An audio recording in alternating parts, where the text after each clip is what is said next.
Hello అందరికీ welcome back to Anu KR vlogs. నేను మీ అనురాధ. ఈరోజు మన ఛానల్లో రెసిపీ వచ్చేసి స్నాక్ రెసిపీని చూపించబోతున్నాను. సూపర్ టేస్టీతో అప్పటికప్పుడే ప్రిపేర్ చేసుకోవచ్చు. ఎలా ప్రిపేర్ చేయాలో ప్రాసెస్ చూసేద్దాం, వచ్చేయండి. ముందుగా నేను ఇక్కడ పెద్ద సైజ్ ఆలూని తీసుకున్నాను.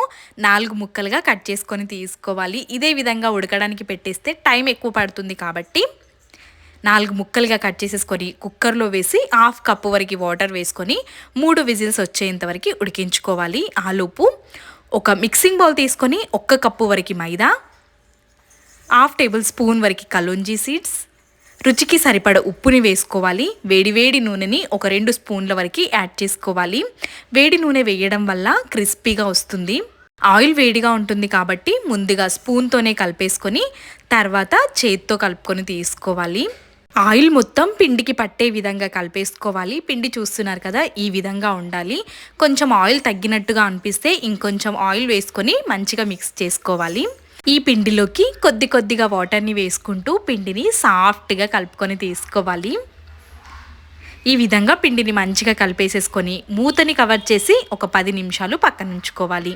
స్టఫింగ్ ప్రిపేర్ చేసుకోవడానికి ఆలూస్ కూడా మంచిగా ఉడికిపోయాయి 3 విజిల్లోనే. వీటిని స్మాష్ చేసేసుకొని పక్కన ఉంచుకోవాలి. స్టవ్ పైకి ఒక గిన్నె నుంచేసి ఒక 2 టేబుల్ స్పూన్ల వరకు ఆయిల్ వేసుకొని ఒక 1/2 టేబుల్ స్పూన్ వరకు ఆవాలు వేసుకోవాలి. ఇందులోకి మెయిన్ ఇంగ్రీడియంట్ ధనియాలు, జీలకర్రని కచ్చా పచ్చాగా దంచుకొని యాడ్ చేసుకోవాలి. ఒక చిన్న సైజ్ ఆనియన్ని కూడా సన్నగా ముక్కల్లాగా తరుక్కొని తీసుకున్నాను. 1/2 టేబుల్ స్పూన్ వరకు పసుపు, 1 స్పూన్ వరకు కారం, రుచికి సరిపడ ఉప్పుని వేసుకొని మంచిగా కలిసే విధంగా మిక్స్ చేసుకోవాలి. ఇప్పుడు ఇందులోకి ముందుగానే ఆలులని కట్ చేసుకొని తీసుకుంటాం కాబట్టి ఇందులోకి వేసేసుకొని స్మాష్ అయిపోయే విధంగా స్పూన్తో నొక్కుతూ స్మాష్ చేసుకోవాలి. మెత్తగానే ఉడికిపోయాయి కాబట్టి చాలా తొందరగా స్మాష్ అయిపోతాయి. లేదనుకుంటే ముందుగానే చేత్తో స్మాష్ చేసుకొని కూడా ఇందులో వేసుకోవచ్చు. మొత్తం స్పైసెస్ అంతా ఆలుకి పట్టే విధంగా కలిపేసుకొని గుప్పెడు కొత్తిమీరని కూడా వేసేసి మొత్తం ఒక్కసారి మిక్స్ చేసేసుకొని స్టవ్ ఆఫ్ చేసుకుంటే మనకి ఇక్కడ స్టఫింగ్ రెడీ అయిపోతుంది. ఇందులోకి ధనియాలు ఖచ్చితంగా వేయాలి, అప్పుడే ఫ్లేవర్ చాలా బాగుంటుంది.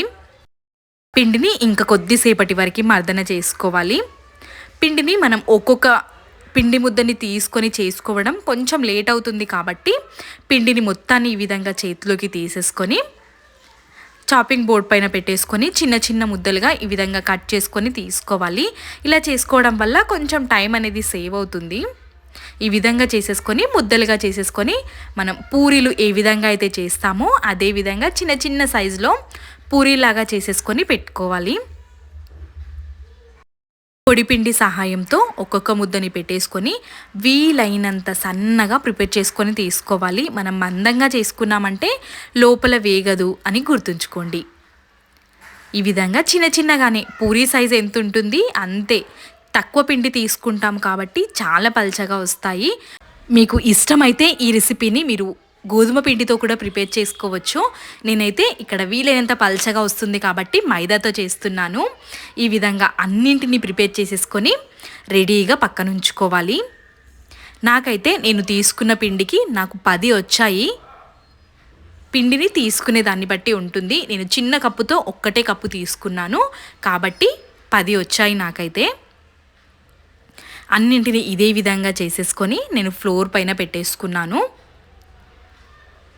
చూస్తున్నారు కదా ఎంత పల్చగా చేశానో. ఇప్పుడు వీటిని పక్కన ఉంచేసి ఒక చిన్న బౌల్లోకి 1 స్పూన్ వరకు మైదా పిండిని వేసుకోవాలి. ఇందులోకి కూడా ఒక 1/2 టేబుల్ స్పూన్ వరకు సాల్ట్ని వేసేసి మొత్తం ఒక్కసారి మిక్స్ చేసుకొని వాటర్ వేసి లిక్విడ్ కన్సిస్టెన్సీలో ఉండే విధంగా ఈ పిండిని రెడీ చేసుకోవాలి. చూస్తున్నారు కదా, ఈ విధంగా లిక్విడ్ కన్సిస్టెన్సీలో ఉండాలి.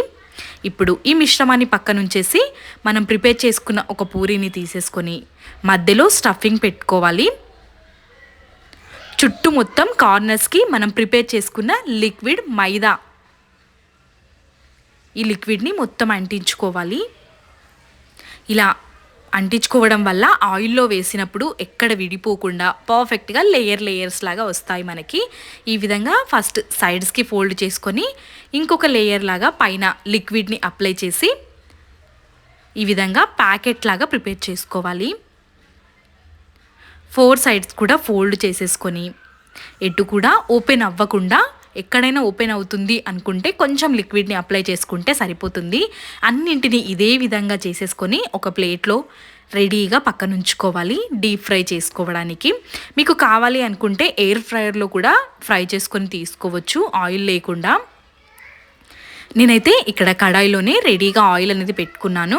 నెమ్మదిగా ఒక్కొక్కసారి ఒక్కొక్క వాయికి 5-5గా 2 సార్లు వేయించుకొని తీసుకున్నాను. మంచి కలర్ వచ్చేంత వరకు లో ఫ్లేమ్లో పెట్టుకొని ఫ్రై చేసుకోవాలి. అప్పుడే లోపల వరకు వేగి మంచి రుచిగా వస్తాయి. ఈ రెసిపీ నాకు చాలా బాగా నచ్చింది. మీరు కూడా తప్పకుండా ట్రై చేయండి, చాలా బాగుంటుంది. Thanks for watching.